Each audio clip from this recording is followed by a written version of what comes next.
បនិងដំរីនៅព្រៃមួយធំមានសត្វចាបនិងដំរីដំដាំគ្នាធ្វើជាមេថ្ងៃមួយដំរីបបួលចាបផឹកទឹកភ្នាល់គ្នាបើអ្នកណាផឹកបានច្រើនជាងអ្នកនោះជាអ្នកឈ្នះពេលនោះទឹកសមុទ្រកំពុងចូលចាបក៏ឲ្យដំរីផឹកទឹកមុន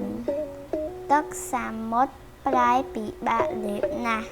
តែដោយចង់ឈ្នះដំរីខំផឹកអត់ឈប់ទើបដំរីឈប់ផឹកលុះទឹកងាចចាបក៏ហើរទៅមាត់ទឹកឱនក្បាលជ្រលក់ចំពុះក្នុងទឹកធ្វើជាផឹកទឹកស្រក់ចុះចាបផឹកទឹករហូតទាល់តែដំរីខាត់តាំងពីពេលនោះមកចាបក៏ធ្វើជាមេដោយសារប្រាជ្ញាឈ្លាសវៃរបស់ខ្លួន